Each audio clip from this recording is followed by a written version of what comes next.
Hello fellow readers and gamers, I am back with the continuing playthrough of the visual novel Everlasting Summer. This is episode 12, and in our last episode I missed a whole bunch of dates that I had set up, but I ended up spending a little bit of quality time with Sundari Elisa. Although I'm not too sure how things ended with that. So anyway, we're into day 4 now, and we're going to see what this day brings. Day 3 had a lot of options and a lot of choices, and like I said, I bailed on a whole whack ton of them. So let's see if there's any ramifications for what happens today. I woke up with a hellish ringing inside my head. The ringing seemed to be coming from the depths of my consciousness. But after I came to my senses, I realized that the cause of this ringing is my alarm clock. Strange. Where did it come from? Why is it standing near my bed? It was 7:30, according to the clock. Olga Dmitrievna had already left, and there was nobody to force me to go to the lineup. Thus, I can sleep a bit more. I closed my eyes, but seemed like my consciousness had already had its coffee and was ready for a long, productive day.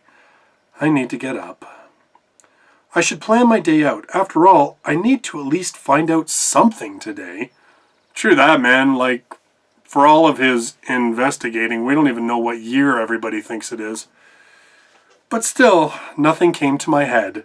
Fine, I need to wake up completely and wash myself. On my way to the washstand, I met Shenya. What got you up so early? Anything wrong with being up early? She might be angry. She was one of the people we were supposed to see yesterday.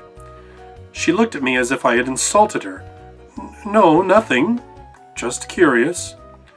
None of your business. Gosh, Shenya isn't very sympathetic, even when she's in a good mood. But today she just looked furious. So clueless.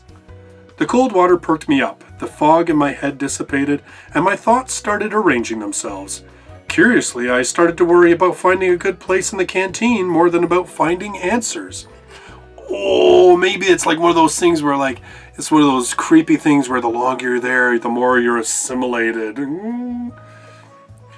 Remember, like, Slavia's probably one of the most, like, even-headed, assimilated into this, and she said she's been there only, like, a week or so. So it's like, we gotta figure out what happened to us before this week is up, or else we'll be in the camp forever. I bet you that's what it is. I brushed my teeth and was going to leave when a quiet sound wafted past my ears.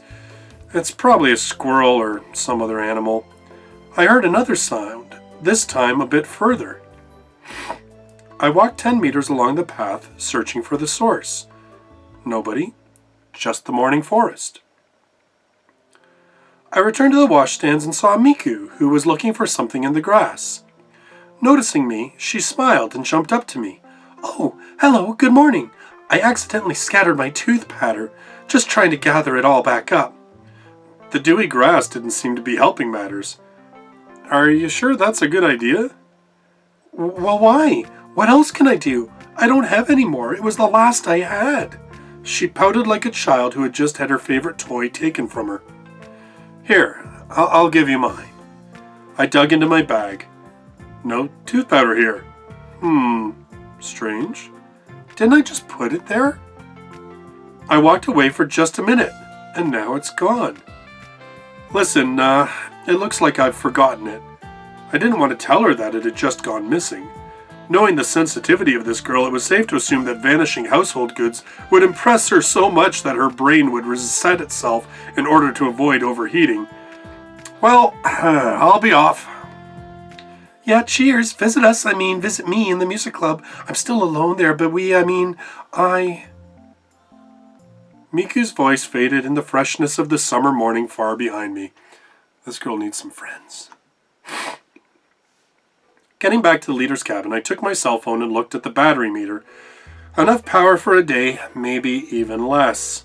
Of course, it won't help me much in here, but still. Finding a charger in the 80s would mean inventing it. Still, regardless, the morning was shining and beautiful. The bright sun was shining over the space and time-displaced pioneer camp, Sovionok, warming its residents and filling them with energy to spend the day productively. Or, in my case, to waste it in futile efforts to find an explanation for everything happening here. There was an unusually large crowd near the canteen.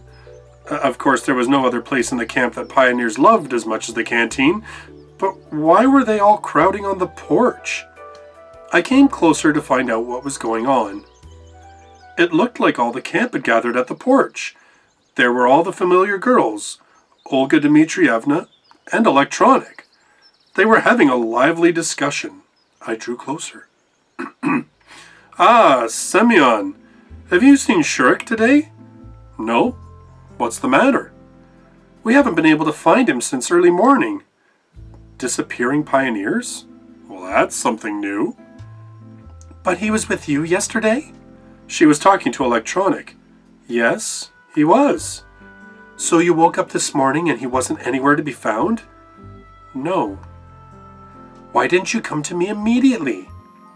Well, I thought that he got up earlier and went to wash up or something. Did he mention anything yesterday?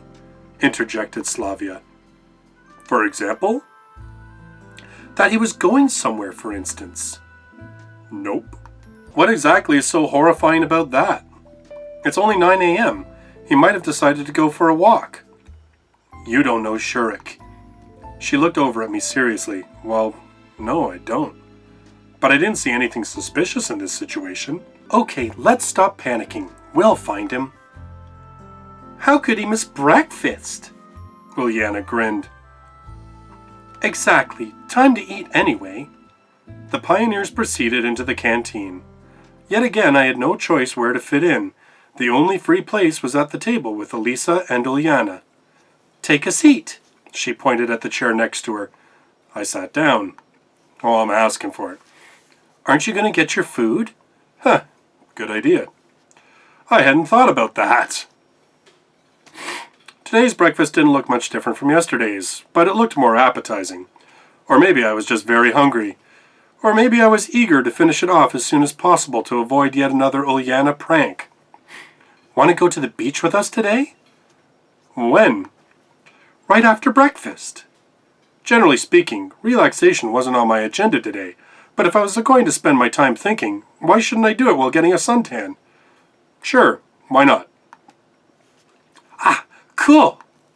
She smiled nicely. I bet you're planning another prank. No, not at all. Uliana waved her hands at me. She sure is. Elisa grinned. She's always like that. I looked at Elisa attentively and suddenly remembered yesterday evening, her strange behavior, our quarrel. But now she looked like usual. Maybe there's no need to say anything to her? Though I wasn't going to. At the end of the day, everything that happened that night stopped seeming unusual, as if it was all just a dream. No way! I think she's right. Nobody believes me. Uliana took her tray of dirty dishes and stood up. Enjoy your meal. She said in such a way which left no doubt. Nothing good awaits me today at the beach. Me and Elisa were left alone. You know, I guess I shouldn't go with you after all. Why is that? Well, I've got something to do.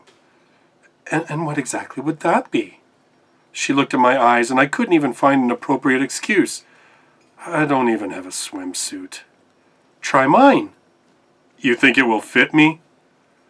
Give it a try. I don't think it's worth the effort. Don't be a wimp. We'll find you some swimming trunks. Those words only added to my fear. Wait for me by the canteen. I'll be back soon. Okay. There's nothing wrong with waiting for her, is there? Finishing my breakfast, I left the building and sat on the stairs. Pioneers, all having their own business, hurried past me one by one. No one stopped by me. No one even looked in my direction. It seemed they didn't consider me a stranger, but exactly the opposite. Just another teenager their age, their comrade, you could say. I caught myself thinking that I had started to consider this camp and its inhabitants with not as much caution as I had on the first day. Indeed, Elisa was back in a couple of minutes. Ready? Ready for what? She gave me the trunks. Though you hardly could call them trunks. They looked like pink boxers decorated with butterflies and flowers. Actually, they were boxers. I'm almost afraid to ask, but where did you get these? Too scared to put them on? Well, you know, I have not the slightest intention of doing so. I appreciated her joke, but wasn't going to make myself a laughingstock. Put them on, she said roughly. Why don't you try them on instead of me? I think that the color of this swimsuit would set off your eyes very nicely. Let's make a bet. I had no desire to accept her bets. Yeah, no thanks. All right, you either go to the beach wearing them or you swim naked. Weighing the pros and cons, even the second option seems better than the first. I'm not planning on going anywhere at all. Then I'll tell everyone that you left these trunks in my cabin. Why would I do that? How should I know? She burst into laughter. I didn't want to argue with Elisa, so I decided to go to the beach in the end, but not in those flamboyant trunks. Okay, I'll be there in 10 minutes. Don't be late. She ran off after saying that. I dragged my feet to the leader's cabin to get a towel and to hopefully find something like trunks. Olga Dmitrievna was waiting for me in the room. Semyon, did you hear anything about Shurek? Same as half an hour ago.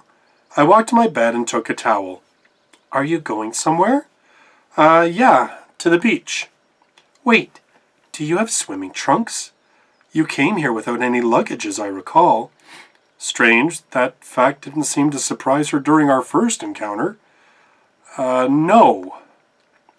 So, what will you wear? Good question. What? I don't know. Wait a minute. She walked to the wardrobe and unlocked a drawer. In a moment, she had a pair of normal black trunks. Where did she get those? More importantly, why? Someone from the previous session might have forgotten them.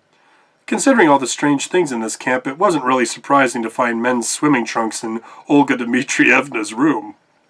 Not at all. Thanks. The trunks were just my size. That's a little creepy. I got changed behind the cabin and went to the beach.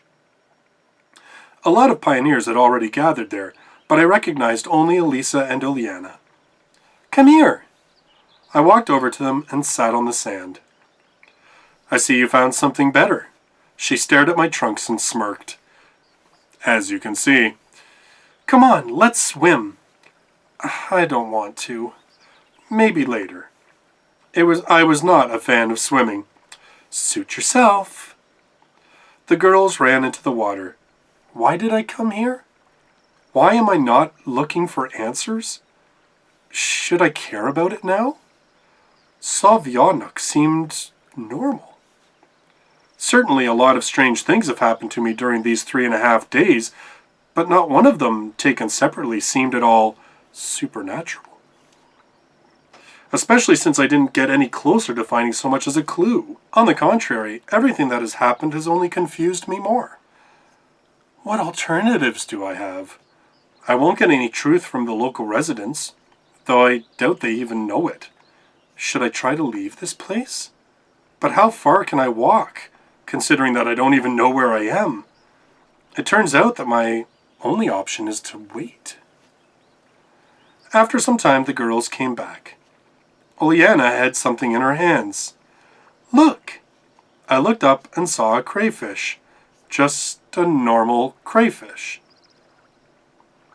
Uliana lay next to me and started to torment it.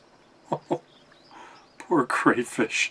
Oh, and I get Elisa's butt, like right main center. Leave the poor animal alone. Why? It's just a crayfish. So what?